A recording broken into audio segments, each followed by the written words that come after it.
सर्व विद्यार्थ्यांचे या ठिकाणी स्वागत आहे। तर आपण आज अल्कोहोल फिनॉल इथर हा टॉपिक आपण बघत आहे। तर त्यामधला जो नवीन पॉइंट आहे एस्टरिफिकेशन ऑफ फिनॉल्स हा पॉइंट आपण बघूया।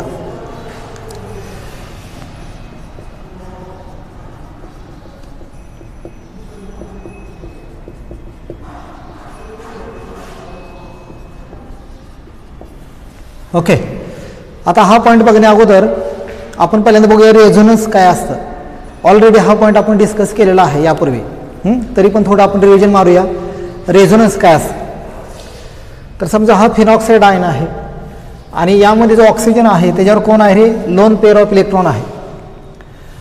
तर हे जे लोन पेअर ऑफ इलेक्ट्रॉन आहे ते काय होतं, शिफ्ट होतं। कुठे शिफ्ट होतं रे, हा बेंझिनमध्ये इलेक्ट्रॉन शिफ्ट करतो। तो बेंझिनला इलेक्ट्रॉन देतो ऑक्सिजन आणि हा इलेक्ट्रॉन त्या बेंझिनमध्ये फिरत असतो, तर त्याला म्हणायचं रेझोनन्स। तर कसं होतं यामध्ये बघा, हा इलेक्ट्रॉन इथं इलेक्ट्रॉन डोनेट करतं, आतला इलेक्ट्रॉन बाहेर येतं, याप्रमाणे इथं डबल बॉन्ड येतं। त्यानंतर हा जो इलेक्ट्रॉन आहे तो आतमध्ये जातं आणि हा इलेक्ट्रॉन बाहेर येतं, म्हणजे असं स्ट्रक्चर तयार होतं। पुन्हा हा बाहेरचं इलेक्ट्रॉन आतमध्ये जातं, हा बाहेर येतं याप्रमाणे, आणि पुन्हा हा आतमध्ये येतं आणि पुन्हा पहिल्यासारखं, म्हणजे पहिला आणि शेवटचं स्ट्रक्चर कसं आहे, सारखं आहे। आता हे डिटेलमध्ये मी तुम्हाला यापूर्वी सांगितलेलं आहे। फक्त यामध्ये लक्षात ठेवा की इलेक्ट्रॉन बेंझिनमध्ये फिरत असताना जी इलेक्ट्रॉनची डेन्सिटी आहे ते कोणत्या पोझिशनला जास्त आहे। तुम्हाला माहीत असेल की जो फिनॉल आहे, फिनॉल्स, त्या फिनॉलमध्ये ही जी पोझिशन आहे ही कशी असते, आर्थो, हे कशा आहेत मेटा, आणि हे कशा आहे पॅरा। तर तुम्ही यामध्ये जर बघितलं तर तुम्हाला असं लक्षात येईल की जे आर्थो पोझिशन आहे, आर्थो आणि पॅरा पोझिशन्स, या पोझिशनला इलेक्ट्रॉनची डेन्सिटी जास्त आहे। बघा, डिस्कस करा। इथे इलेक्ट्रॉन आहे, हा कुठं आहे, आर्थो, बरोबर आहे का, आर्थो। इथं पॅरा, इथं आर्थो, म्हणजे आर्थो पॅरा आर्थो या पोझिशनला काय आहे, इलेक्ट्रॉनची डेन्सिटी खूप जास्त असते। हा पॉईंट लक्षात ठेवा। पुढे आपल्याला रिॲक्शन बघायचे आहेत, तर त्यामध्ये आपल्याला हे बघायचं आहे। लक्षात ठेवा, इलेक्ट्रॉनची डेन्सिटी कुठे जास्त असते, आर्थो पॅरा आर्थोला। मेटाला इलेक्ट्रॉनची डेन्सिटी कमी असते, हे लक्षात ठेवा। मेटा पोझिशनला इलेक्ट्रॉनची डेन्सिटी नसते, फक्त आर्थो आणि पॅराला आहे। तर हे झालं रेझोनन्स। ओके, तर हे जे आपल्याला केमिकल रिॲक्शनमध्ये जो वापर करायचा आहे, हा पॉईंट यामध्ये लक्षात ठेवा।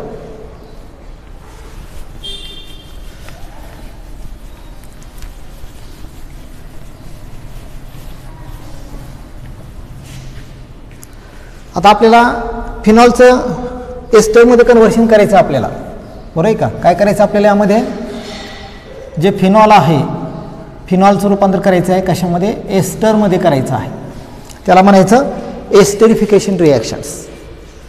एखादं एक्झाम्पल घेऊया आपण, बघा।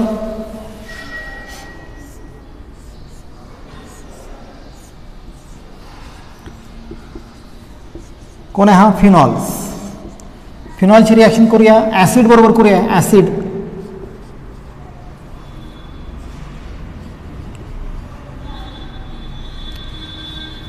ओके, तर कोण आहे हा, ॲसिड।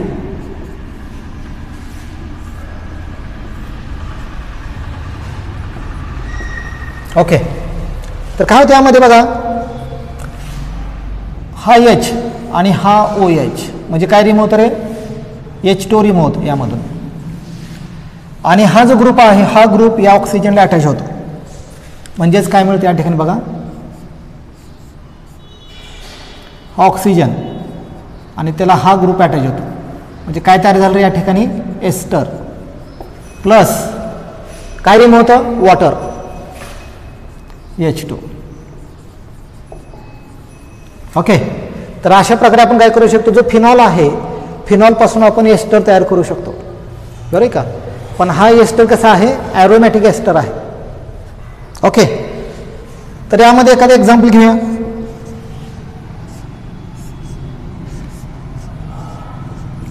हा फिनॉल आहे, काय करायचं, अल्काईलच्या ठिकाणी जो अल्काईल ग्रुप आहे त्या ठिकाणी मिथाइल ग्रुप घेतो। काय नाव आहे कंपाऊंडचं मग, ॲसिटिक ॲसिड।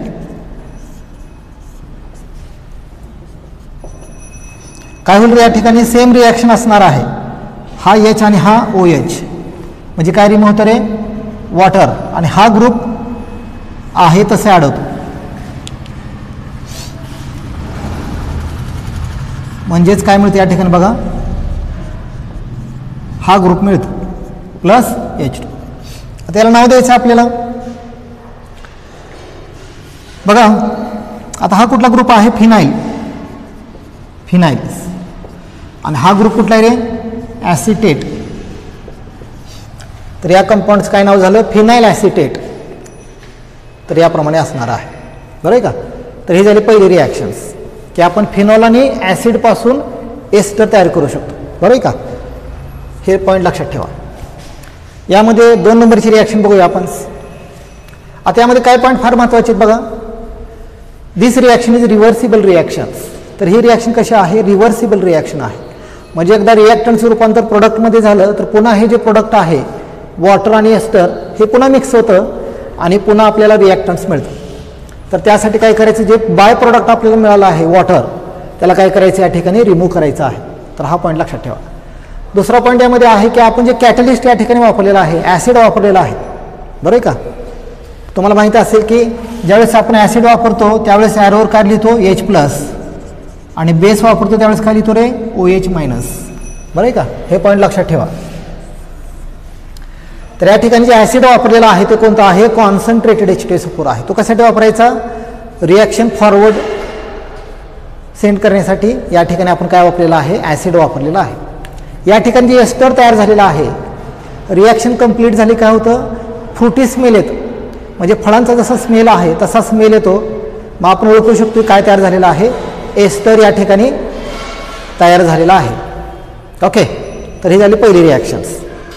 नंबर 2 बघूया.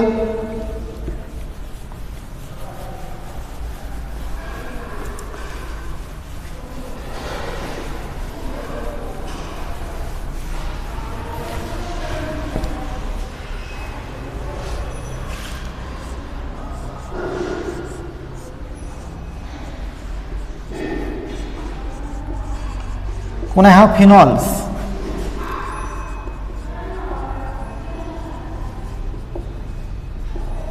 आणि हा कोण आहे रे ॲसिड अनहायड्राइड.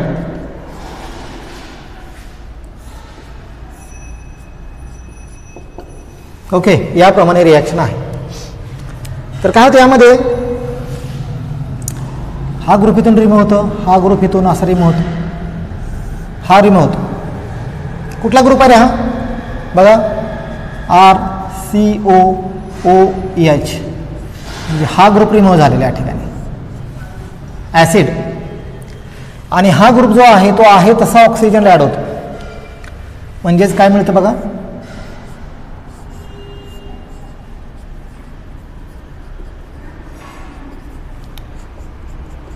एस्टर मिळतं. इट इज एस्टर प्लस हा ग्रुप कुठला आहे ॲसिड आहे. It is a acid remove. तर याप्रमाणे रिॲक्शन आहे. म्हणजे आपण फिनॉल आणि ॲसिड अनहायड्राइड या दोघांपासून एस्टर तयार करू शकतो. ओके. आता या ठिकाणी तुम्ही जे अल्काइल ग्रुप आहेत त्या ठिकाणी तुम्ही काय करू शकता मिथाइल ग्रुप घेऊ शकता आणि रिॲक्शन कंप्लीट करू शकता. घेऊया आपण एक्झाम्पल एक.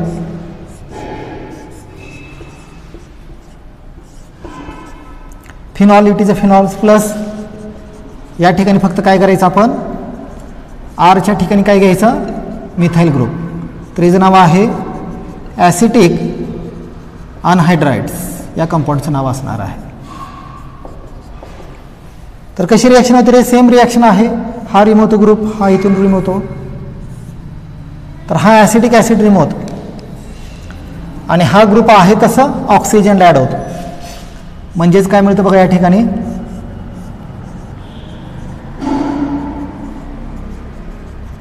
Plus acidic acid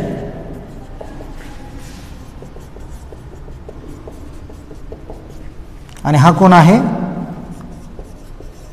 phenyl acetate. Phenyl acetate हा कंपाऊंड मिळतो. ओके. म्हणजे आपण 2 नंबरची रिॲक्शन बघितली. यामध्ये की फिनॉल आणि ॲसिड अनहायड्राइड यापासून आपण एस्टर तयार करू शकतो. ही दुसरी मेथड आहे. अजून एक तिसरी मेथड आहे, ते पण आपण डिस्कस करूया.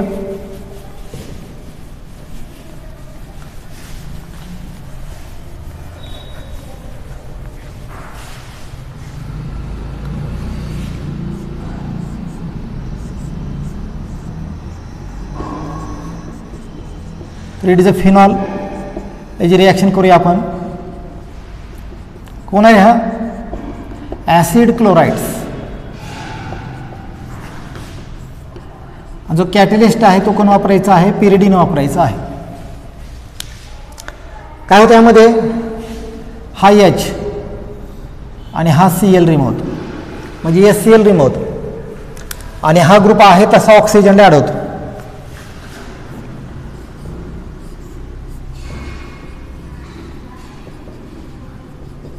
म्हणजे काय मिळतं? एस्टर प्लस काय रिमूव्ह होतं रे? HCl रिमूव्ह होतं. आता ही रिॲक्शन बघा, यामध्ये जे पिरिडीन वापरलेलं आहे हे पिरिडीन काय करतं? कॅटलिस्टचं काम करतंच, प्लस जे HCl या ठिकाणी तयार झालेलं आहे त्याला पण ते रिमूव्ह करण्याचं काम करतं. त्यामुळे ही रिॲक्शन कशी आहे? रिव्हर्सिबल नाही, इरिव्हर्सिबल आहे.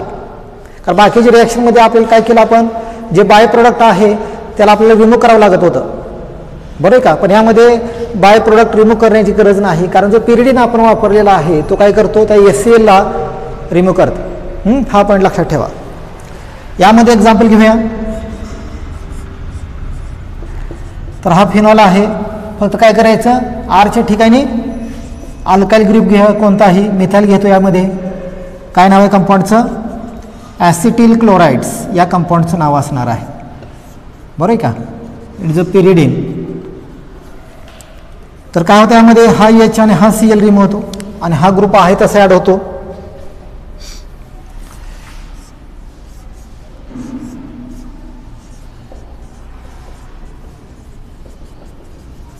Plus HCl.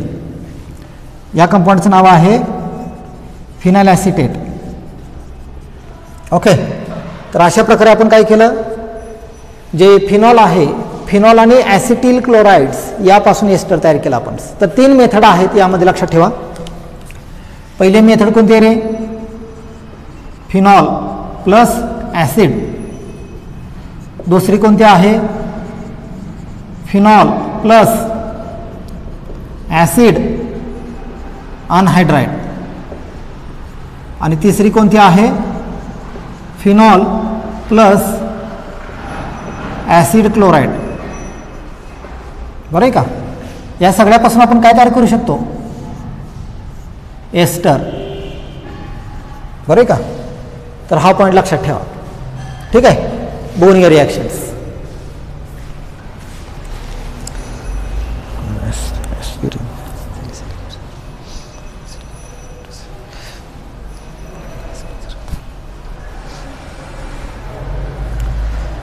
ओके.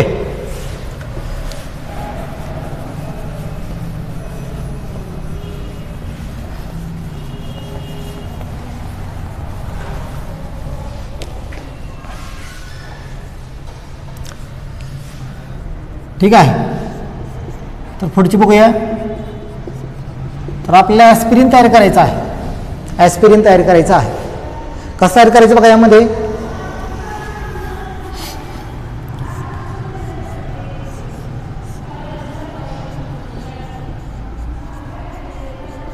तर हा कंपाऊंड घ्यायचा.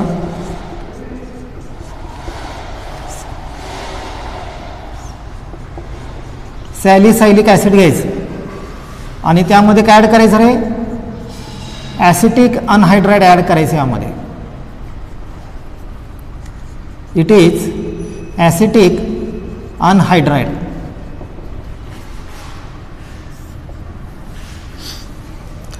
तर काय होतं यामध्ये? हा ग्रुप रिमूव्ह होतो, एवढा हा ग्रुप रिमूव्ह होतो आणि हा ग्रुप आहे तसा ॲड होतो. म्हणजेच काय मिळतं बघा?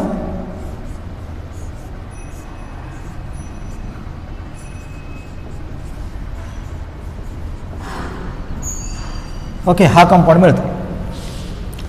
याचं नाव आहे ॲस्पिरिन. ॲस्पिरिन प्लस प्लस काय रिमूव्ह होतं रे, acidic acid. It is a acetic acid. तर अशा प्रकारे काय करू शकतो आपण, ॲस्पिरिन तयार करू शकतो आपण. कुणापासून, सॅलिसिलिक ॲसिड पासून तयार करू शकतो. बघून घ्या reactions.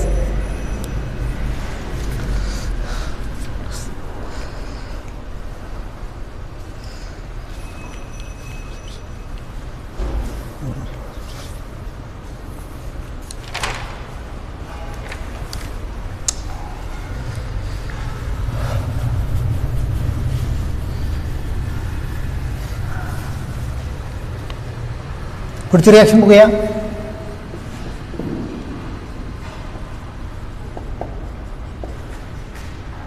Chemical reaction of phenol.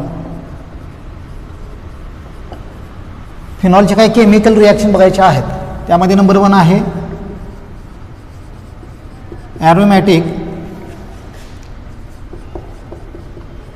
Electrophilic substitution reactions. कुठले बघायचे आहे, ॲरोमॅटिक इलेक्ट्रोफिलिक सबस्टिट्यूशन रिॲक्शन्स. तर बघा 2 टाईपचं सबस्टिट्यूशन रिॲक्शन असतं. एक आहे इलेक्ट्रोफिलिक आणि एक आहे न्यूक्लियोफिलिक. इलेक्ट्रोफिलिक म्हणजे काय रे, जर पॉझिटिव्ह ॲटम पॉझिटिव्ह ॲटमला रिप्लेस करत असेल तर त्याला म्हणायचं इलेक्ट्रोफिलिक सबस्टिट्यूशन रिॲक्शन्स. जर निगेटिव्ह ॲटम निगेटिव्ह ॲटमला रिप्लेस करत असेल तर त्याला काय म्हणायचं, न्यूक्लियोफिलिक सबस्टिट्यूशन रिॲक्शन्स. हे पॉईंट लक्षात ठेवा. ओके. आता या ठिकाणी बघा आपल्याला काय करायचं आहे, जे ॲरोमॅटिक कंपाऊंड आहे त्यामध्ये आपल्याला इलेक्ट्रोफिलिक सबस्टिट्यूशन रिॲक्शन करायचं आहे. बघूया आपण. फॉर एक्झाम्पल बघा या ठिकाणी, तर हा कोण आहे, बेंझिन आहे. It is a benzene. आणि त्या बेंझिन बरोबर जर आपण इलेक्ट्रोफाईल यामध्ये ॲड केला आपण, तर हा इलेक्ट्रोफाईल म्हणजे काय असेल, त्याच्यावर पॉझिटिव्ह चार्ज असतं. आणि बेंझिनमध्ये काय आहे, इलेक्ट्रॉन रिच स्पेसिस आहे. बेंझिन म्हणजे बेंझिनमध्ये इलेक्ट्रॉन खूप जास्त आहेत. आणि हा जो इलेक्ट्रोफाईल आहे त्याला कशाची गरज आहे, त्याला इलेक्ट्रॉनची गरज आहे. मग तो ज्यावेळेस बेंझिनला बघतो त्यावेळेस तो खूप खुश होतो आणि त्याला एक समोर इलेक्ट्रॉन सोर्स दिसते त्याला. म्हणजे बेंझिन असा आहे की त्यामध्ये इलेक्ट्रॉन खूप जास्त आहेत, इलेक्ट्रॉन रिच स्पेसिस आहे. त्यामुळे हा काय करतोय, याच्यावर इझी अटॅक करतो आणि इझी रिॲक्शन होते. बरोबर आहे का, इझी रिॲक्शन्स. रिॲक्शन इझी होतं कारण हा इलेक्ट्रोफाईल आहे आणि इथं इलेक्ट्रॉन पण आहेत, त्यामुळे पटकन रिॲक्शन होते. पण जर आपण फिनॉलचा विचार केला, फिनॉल,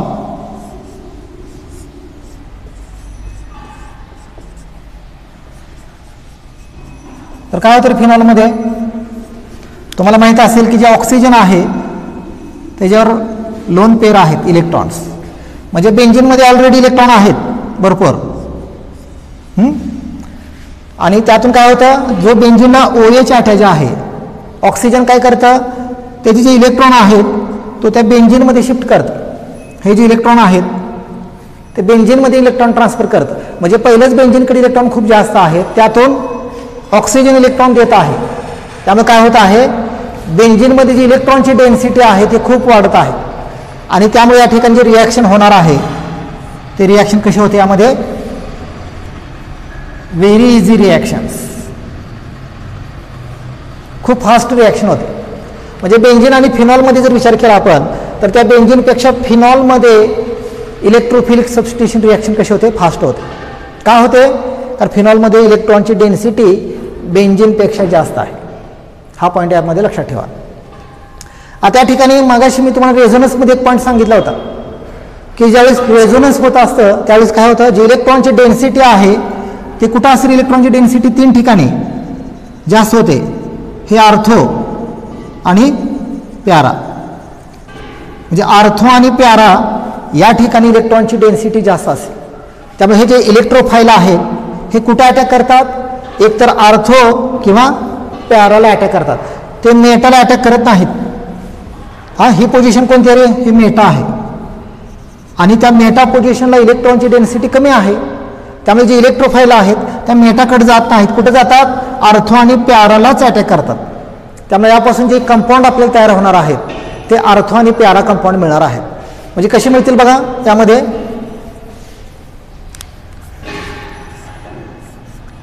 एक तर इलेक्ट्रोफाइल कुठे अटॅक करू शकतं, आर्थो पोझिशन्स या ठिकाणी, किंवा कुठं करू शकतं रे,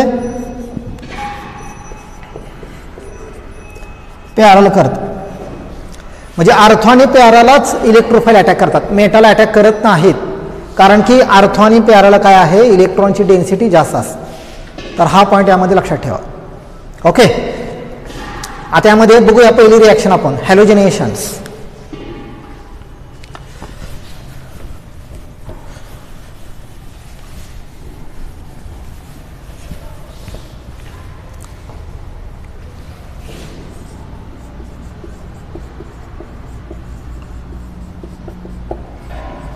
हॅलोजनेशन्स, आणि त्यामध्ये स्पेशली कुठली बघायची आपल्याला, ब्रोमिनेशन्स.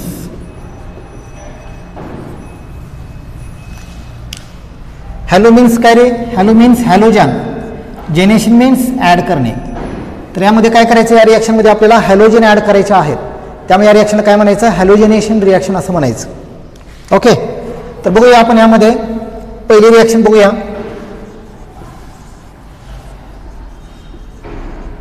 reaction with bromine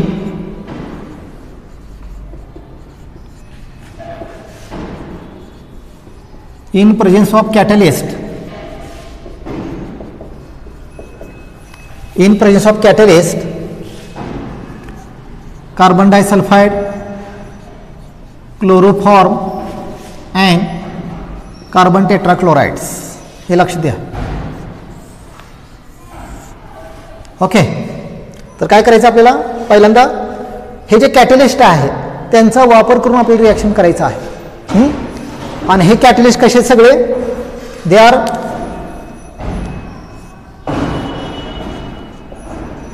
less polar आहेत, लेस polar solvent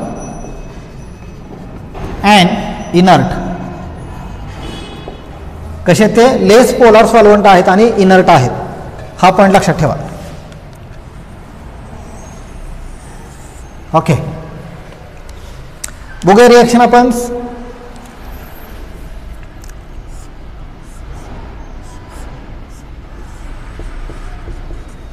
it is a phenol,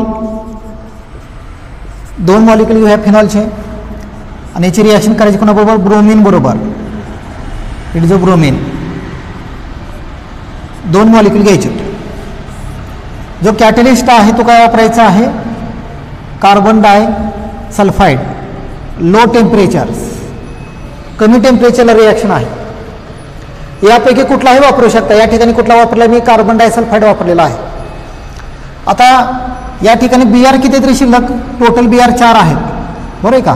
मी असं लिहू शकतो,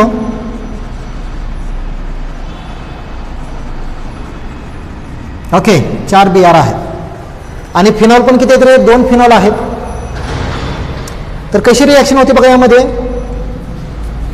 यामध्ये हा जो बाउंड आहे तो बाउंड हेट्रोलायटिकली बाउंड ब्रेक होतो, हेट्रोलायटिकली.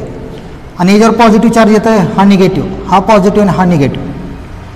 मग काय होतं, जो पॉझिटिव्ह Br आहे तो काय करतं, आर्थोला अटॅक करतं. 2 फिनॉल आहेत, एका फिनॉलमध्ये तो कुठे अटॅक करतं, आर्थोला, आणि काय रिम होतं इथला H. दुसऱ्या फिनॉलमध्ये हा ब्रोमीन काय करतं, पॅराला अटॅक करतं, आणि काय रिम होतं, इथला H रिम होतं. नीट बघा, फिनॉल 2 आहेत. पहिल्या फिनॉलमध्ये Br कुठे जातं, आर्थोला, H रिम होतं. दुसऱ्या फिनॉलमध्ये हा Br कुठे अटॅक करतं, पॅराला, इथला H रिम होतं. म्हणजेच काय मिळतं बघा या ठिकाणी,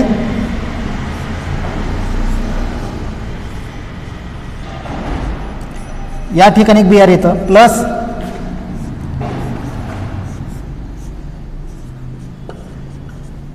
या ठिकाणी घेतं, प्लस काय रिमूव्ह होतं रे. आता रिमूव्ह काय होतं बघा, 2 H बाहेर पडलेले आहेत आणि 2 Br शिल्लक आहेत. म्हणजे काय मिळतं त्यांच्यापासून, 2 HBr. या कंपाऊंडचं नाव काय असणार, आर्थो ब्रोमोफिनॉल. आणि या कंपाऊंडचं पॅराब्रोमोफिनॉल, आर्थोब्रोमोफिनॉल आणि पॅराब्रोमोफिनॉल्स. तर अशी रिॲक्शन आहे. ओके, आता यामध्ये काय पॉईंट फार महत्त्वाचे बघा. पहिला पॉईंट यामध्ये आहे it is a electrophilic substitution reactions. तर ही रिॲक्शन कशी आहे? इलेक्ट्रोफिलिक सबस्टिट्यूशन रिॲक्शन आहे. का यामध्ये बघा, कारण यामध्ये एचवर कोणता चार्ज असेल रे? पॉझिटिव्ह, आणि बीआरवर कोणता आहे? पॉझिटिव्ह. तर पॉझिटिव्ह ॲटमला रिप्लेस करत आहे. त्यामुळे ही रिॲक्शन कशी आहे? इलेक्ट्रोफिलिक सबस्टिट्यूशन रिॲक्शन आहे. दुसरा पॉईंट यामध्ये लक्षात ठेवा, the parabromophenol is more stable than orthobromophenol. या दोघांमध्ये जर बघितलं तर हा कंपाऊंड कसा आहे? मेजर आहे. कसा आहे? मेजर. आणि हा कसा आहे? मायनर. का मेजर आहे तो? कारण तो कसा आहे? दोन रिझन आहे त्याचे. पहिला आहे त्याच्यामध्ये सिमेट्री आहे, आणि दुसरा पॉईंट यामध्ये आहे की तो कसा आहे?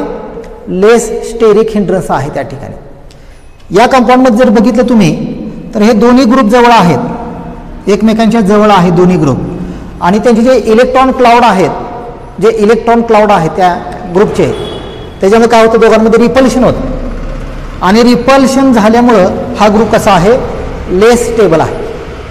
पण यामध्ये जर विचार केला आपण तर हा ग्रुप कसा आहे? पहिला पॉईंट आहे की सिमेट्री आहे, यामध्ये दोन्ही ग्रुप एकमेकांच्या ऑपोजिट आहेत, त्यामुळं या दोन्ही ग्रुपमध्ये रिपल्शन होत नाही. बरोबर आहे का? त्यामुळं हा कंपाऊंड कसा आहे? स्टेबल आहे, मेजर आहे. याचं पर्सेंटेज जास्त मिळतं, याचं कमी मिळतं. हा पॉईंट यामध्ये अतिशय महत्त्वाचा आहे यामध्ये. ओके, ठीक आहे. आणि अजून एक महत्त्वाचं आहे की हे जे कॅटलिस्ट आपण वापरलेले आहेत ते कसे आहेत? लेस पोलार सॉल्व्हंट आहेत, आणि कसे आहेत? इनर्ट आहेत. त्यामुळे ते काय करतात? एका वेळी एकच हायड्रोजन रिमूव्ह करतात, म्हणजे मोनो सबस्टिट्यूशन रिॲक्शन होते. म्हणजे एका फिनॉलमधला एक एच रिप्लेस करतात. का असं होतं? कारण हा कसा आहे? कॅटलिस्ट लेस पोलार सॉल्व्हंट आहेत, आणि कसा आहे? इनर्ट आहे. हे त्याचं रिझन आहे. ओके, तर बघून घ्या रिॲक्शन्स यामध्ये.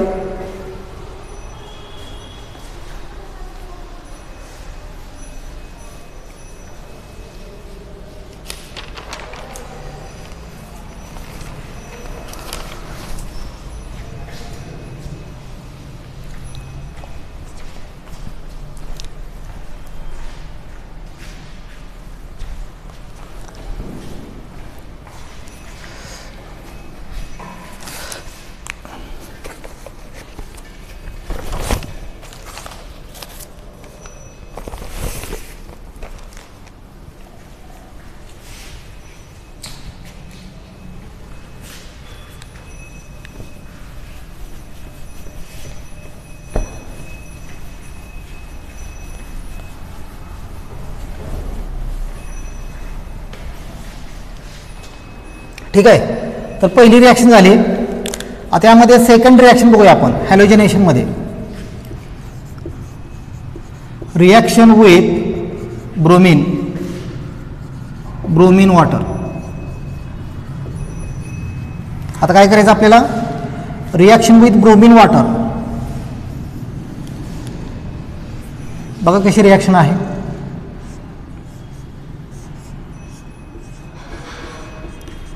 हा कोण आहे? फिनॉल प्लस त्याची रिॲक्शन कोणाबरोबर करायची आहे? ब्रोमीन वॉटर बरोबर करायची आहे, Br. Bromine water. आणि यामध्ये जे सॉल्व्हंट वापरलेला आहे, तो कसा आहे? वॉटर आहे. तो पोलर सॉल्व्हंट आहे, पोलर सॉल्व्हंट आहे. हा पॉईंट लक्षात ठेवा.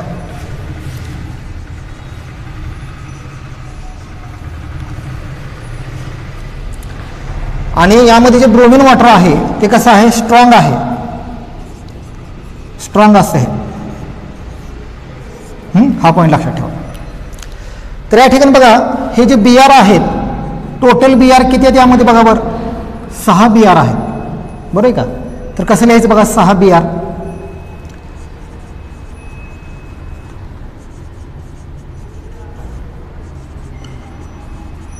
याप्रमाणे लिहूया. तर काय होतं यामध्ये? यातले जे 3 BR आहेत, 3 BR ते या ठिकाणी येतात, नंबर 1, नंबर 2 आणि नंबर 3. तर 3 BR यामध्ये 2 आर्थोला आणि 1 पॅरल अटॅक करतात, 3 BR आणि 3 H रिम होतात. इथले 3 H रिम होतात, प्लस इथं काय शिल्लक आहे, 3 BR शिल्लक आहे. तर काय मिळतं यांच्यापासून, 3 H आणि 3 BR, 3 HBr हा मिळतो, बरोबर का. प्लस हा कंपाऊंड काय मिळतं बघा यापासून,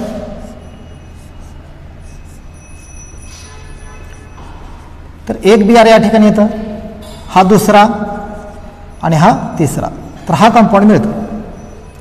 आता या कंपाऊंडचं काय नाव आहे बघा, जर नंबर दिला आपण इथून 1 2 3 4 5 6, तर काय नाव असणार आहे, 2,4,6 ट्रायब्रोमो फिनॉल, हे नाव असणार या कंपाऊंड्स. ओके, तर बघा या 2 रिॲक्शनमध्ये नीट लक्ष द्या.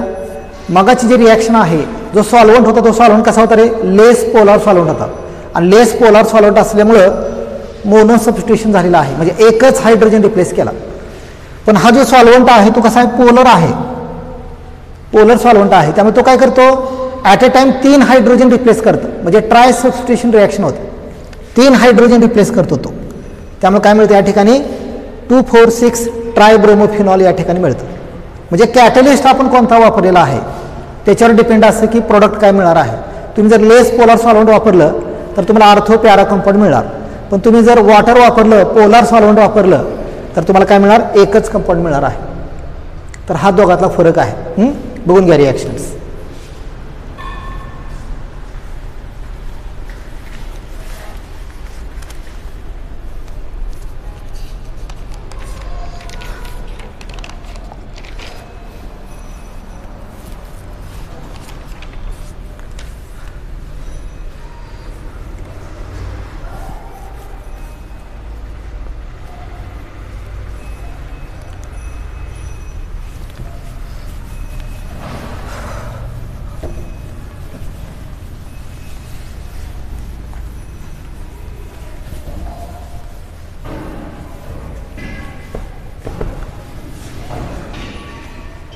पुढची रिॲक्शन बघूया आपण,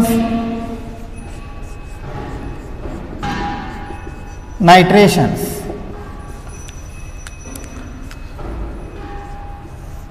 नायट्रेशन म्हणजे काय असतं रे, addition of NO2 group, NO2 group add करायचा आपल्याला, त्याला म्हणायचं नायट्रेशन्स. तर यामध्ये 2 रिॲक्शन आहेत. Number 1, reaction with dilute HNO3. तर काय करायचं आपल्याला, डायल्यूट नायट्रिक ॲसिड बरोबर पहिली रिॲक्शन करायची आहे, हा पॉईंट लक्षात ठेवा. बघूया रिॲक्शन्स.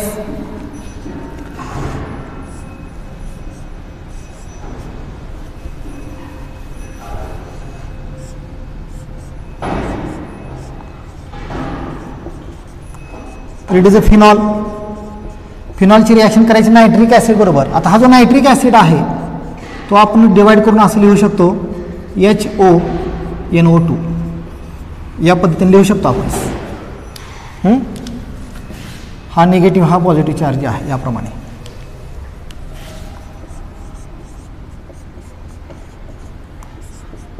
Dilute nitric acid. जो कॅटलिस्ट आहे तो काय वापरायचा, कॉन्सन्ट्रेटेड H2SO4 वापरायचा आहे. ओके, तर हे जे 2 मॉलिक्यूल घ्यायचे आहेत त्यामुळे हा 2 वेळा लिहूया आपण.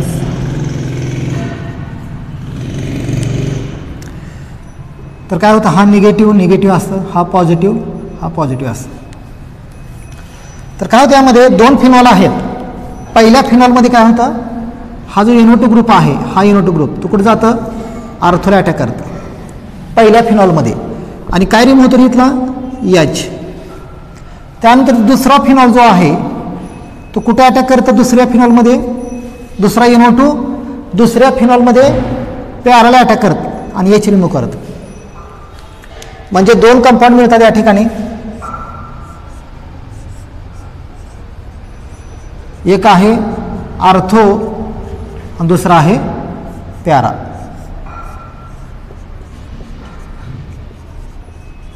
प्लस काय रिमूव्ह होते या ठिकाणी 2H रिमूव्ह झालेत आणि शिल्लक काहीतरी 2 OH शिल्लक आहे. तर काय मिळतं यांच्यापासून 2H2.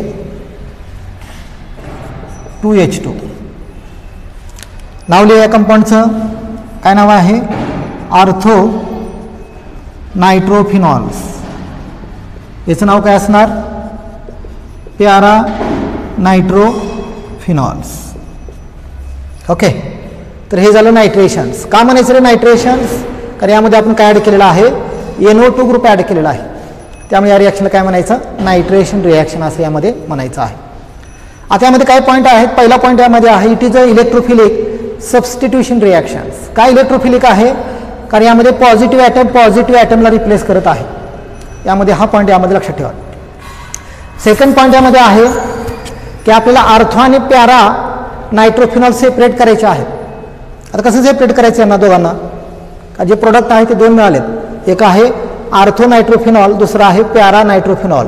तर या दोघांना कसं सेपरेट करायचं? By using fractional distillations. Fractional distillation यामध्ये वापरायचं आहे. ओके. आता काय असेल फ्रॅक्शनल डिस्टिलेशन्स? बघा यामध्ये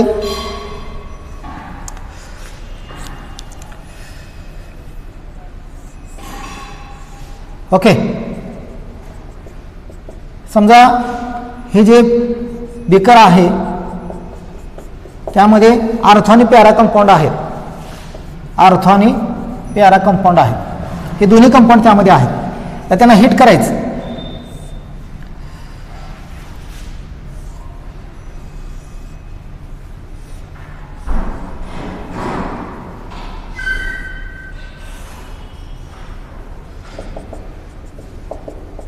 ओके. काय होतं मग? हिट केल्यानंतर ज्याचा बॉइलिंग पॉईंट कमी आहे त्याचे वेपरमध्ये रूपांतर होतील आणि हे वेपर इकडे जातील यामध्ये, इथं कूल होतील यामध्ये आणि या ठिकाणी ते कंपाऊंड जातील. म्हणजे या दोघांमध्ये जर विचार केला आपण आर्थो आणि प्यारामध्ये, तर याचा बॉइलिंग पॉईंट कमी आहे. याचा बॉइलिंग पॉईंट कसा आहे? कमी आहे. आणि याचा बॉइलिंग पॉईंट कसा आहे? जास्त आहे. त्यामुळे काय होतं? जे आर्थो कंपाऊंड आहेत, आर्थोफिनॉल जो आहे त्याचा बॉइलिंग पॉईंट कमी आहे. थोडं जरी हीट केलं तर याचं वेपरमध्ये रूपांतर होतील आणि हे वेपरवर जातील, इथं कूल होतील आणि या ठिकाणी पुन्हा त्यांचं लिक्विडमध्ये रूपांतर होतं आणि या ठिकाणी जे कंपाऊंड तुम्हाला मिळाला आहे तो कसा आहे? आर्थो कंपाऊंड आहे. आणि खाली जे शिल्लक राहतं ते कोणतं आहे? प्यारा कंपाऊंड्स. म्हणजे अशा प्रकारे या दोन्ही कंपाऊंड आपण सेपरेट करू शकतो. ज्याचा बॉइलिंग पॉईंट कमी आहे त्याचे वेपर्समध्ये रूपांतर होतील आणि त्याला कूल केल्यानंतर परत लिक्विडमध्ये रूपांतर होतं. म्हणजे अशा प्रकारे आपण आर्थो पहिल्यांदा सेपरेट करू शकतो. प्याराचा बॉइलिंग पॉईंट जास्त आहे, तो आहे तसा इथं राहतो. म्हणजे अशा प्रकारे या दोन्ही कंपाऊंडला आपण सेपरेट करू शकतो बाय युझिंग फ्रॅक्शनल डिस्टिलेशन्स. ओके. तर हे लक्षात ठेवा. आता दुसरा पॉईंट यामध्ये आहे की मी काय सांगितलं की जो प्यारा नायट्रोफिनॉल आहे त्याचा बॉइलिंग पॉईंट जास्त आहे. का जास्त आहे ते रिझन सांगतो तुम्हाला.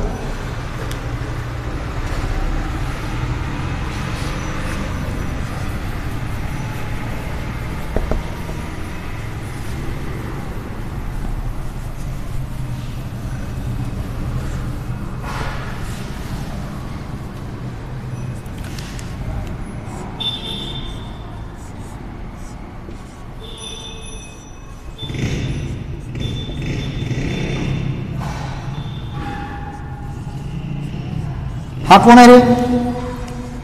आर्थो नायट्रोफिनॉल आहे. आता जो NO2 ग्रुप आहे त्याचं स्ट्रक्चर आपण असं लिहू शकतो. NO2च या पद्धतीने स्ट्रक्चर लिहू शकतो.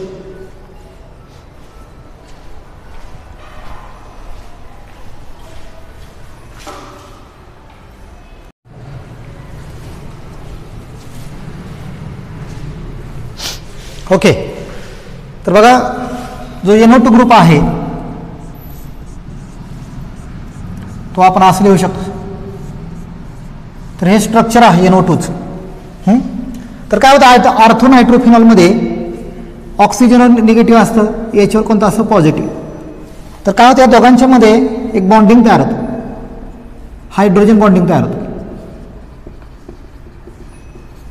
या दोघांच्या मध्ये, बरोबर आहे का. तर हा एक मॉलिक्यूल आहे.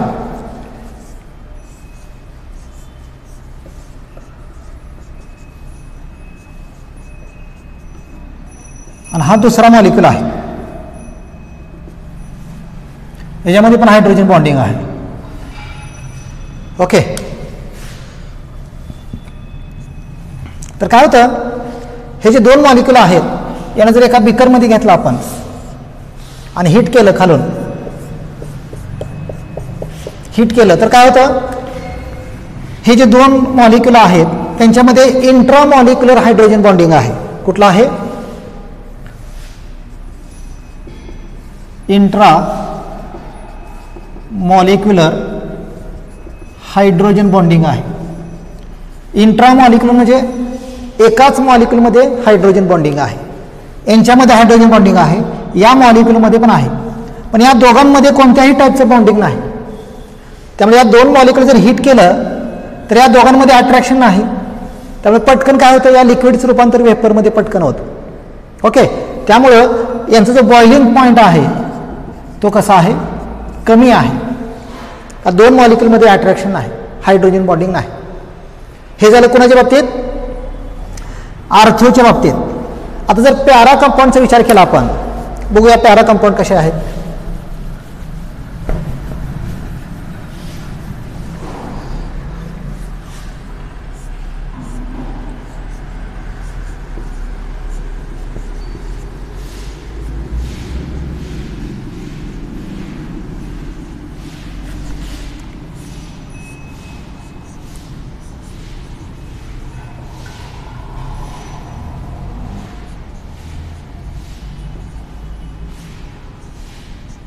ओके. तर हा एक मॉलिक्यूल आहे पहिला, हा दुसरा मॉलिक्यूल आहे. तर ऑक्सिजनवर निगेटिव्ह, एचवर पॉझिटिव्ह, या दोघांमध्ये काय होतं, अट्रॅक्शन होतं. म्हणजे या दोघांमध्ये हायड्रोजन बॉन्डिंग तयार होतं. आणि हे जे बॉन्डिंग कोणत्या टाईपचं आहे, इंटरमॉलिक्युलर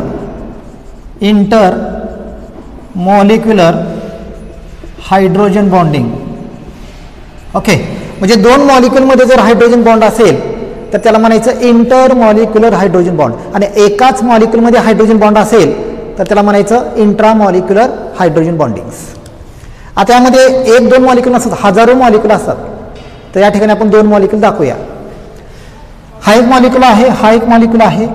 या दोन मॉलिक्यूलच्या मध्ये काय होतं, अट्रॅक्शन होतं. काय अट्रॅक्शन झालेलं आहे, कारण या मॉलिक्यूलचा निगेटिव्ह चार्ज, या मॉलिक्यूलचा पॉझिटिव्ह चार्ज एकत्र येतो आणि दोघांच्या मध्ये हायड्रोजन बॉन्डिंग तयार होते. आता याला जर हिट केलं आपण तर तुम्हाला हा बॉन्ड ब्रेक करावा लागेल, हायड्रोजन बॉन्ड्स, आणि मग काय होतं, या लिक्विडचं रूपांतर वेपरमध्ये जाईल. म्हणजे या ठिकाणी जो बॉइलिंग पॉईंट आहे या कंपाऊंडचा तो कसा असणार, जास्त असणार आहे.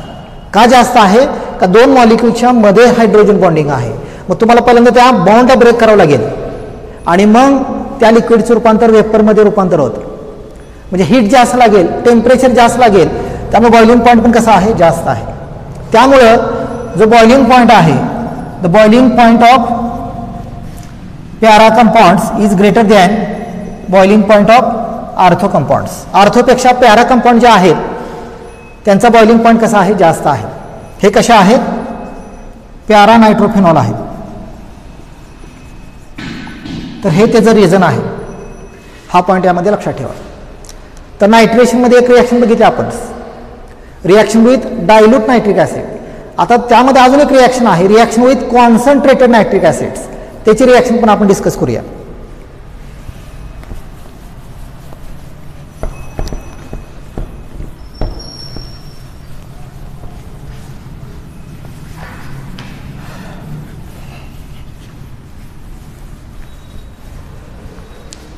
आता यामध्ये अजून एक पॉईंट आहे की या ठिकाणी बघा, जे आपण काय वापरलेलं आहे, नायट्रिक ॲसिड प्लस H2SO4 वापरलेला आहे. तर या दोघांच्या मिक्सचरपासून काय मिळतं, NO2 मिळतं. याला म्हणायचं नायट्रोनियम आयन्स. कसं मिळतं रे बघा, हे फॉर एक्झाम्पल बघा, SO3H हा सल्फ्युरिक ॲसिड आहे, आपण असं लिहू शकतो.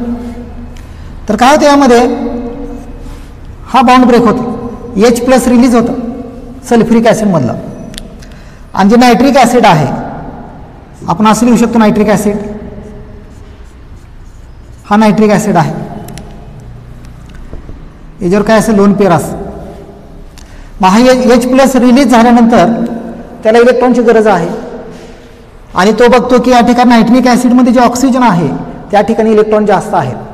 मग हायड्रोजन काय करतं, या ऑक्सिजनकडं अटॅक करतो ऑक्सिजनवर. आणि काय मिळतं बघा यांच्यापासून, मग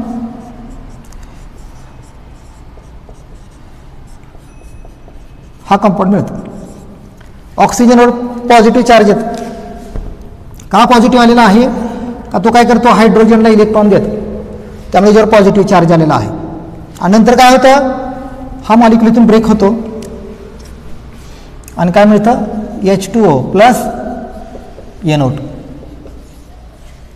तर अशा प्रकारे जो NO2 ग्रुप आहे, नायट्रोनियम आयन, ते कसं मिळतं आपल्याला, नायट्रिक ॲसिड आणि सल्फ्युरिक ॲसिड या दोघांच्या मिक्सचरमधून हे मिळतं. तर हे तुम्हाला दाखवलेलं आहे कशा प्रकारे मिळतं. हा पॉईंट पण लक्षात ठेवा.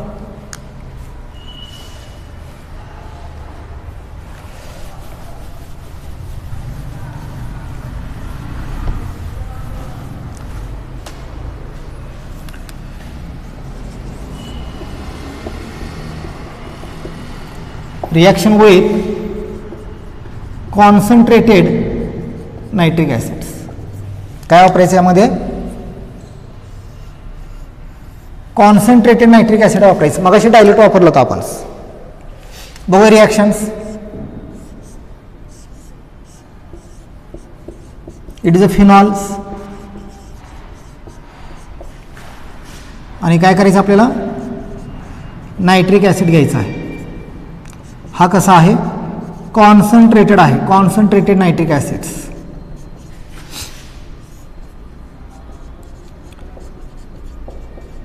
ओके.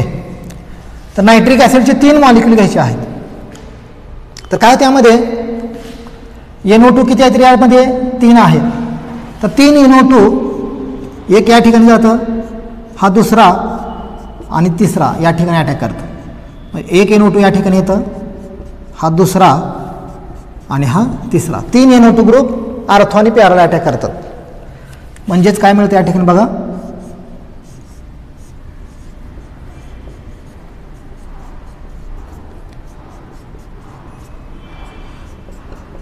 याप्रमाणे प्लस काय शिल्लक राहतं रे, 3H बाहेर पडतात इथले, 3H प्लस इथं काय शिल्लक आहे, 3 OH शिल्लक आहे.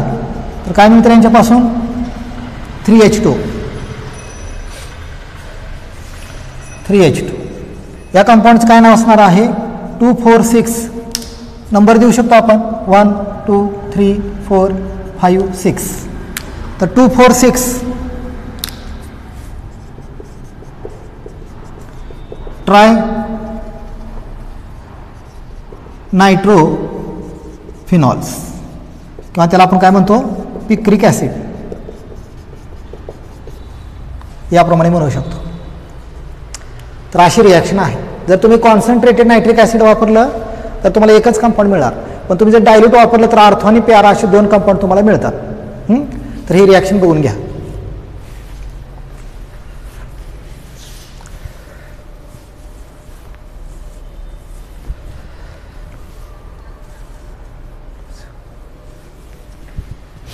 ओके. तर यामध्ये बघा, जे पिक्रिक ॲसिड वापरलेला आहे याचा वापर कशासाठी करतात, एक्सप्लोजिव्ह करण्यासाठी. जे एक्सप्लोजिव्ह कंपाऊंड आहे त्यामध्ये या पिक्रिक ॲसिडचा वापर केला जातो. ओके. तर हा पॉईंट यामध्ये लक्षात ठेवा. तर बघा, मी इथं थोडक्यात समरी लिहितो. नंबर 1, तुम्ही जर फिनॉल घेतलं, फिनॉल्स प्लस जर डायल्यूट नायट्रिक ॲसिड वापरलं,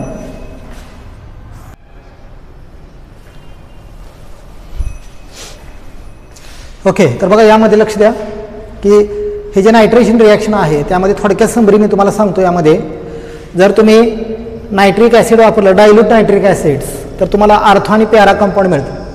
पण तुम्ही जर कॉन्सन्ट्रेटेड नायट्रिक ॲसिड वापरलं तर तुम्हाला काय मिळतं, पिक्रिक ॲसिड मिळतं. तर हा पॉईंट यामध्ये लक्षात ठेवा. ओके, तर बघा अशा प्रकारे आपण जे फिनॉलचे केमिकल रिॲक्शन आहेत ते आपण आज बघितलेले आहेत. तर त्यामध्ये हॅलोजिनेशन्स आणि त्यानंतर नायट्रेशन आहे. प्रत्येकामध्ये 2-2 रिॲक्शन आहेत. म्हणजे कंडिशन कोणती आहे त्यानुसार प्रोडक्ट मिळणार आहे, हे पॉईंट लक्षात ठेवा. एस्टरिफिकेशन पण कव्हर केलेलं आहे.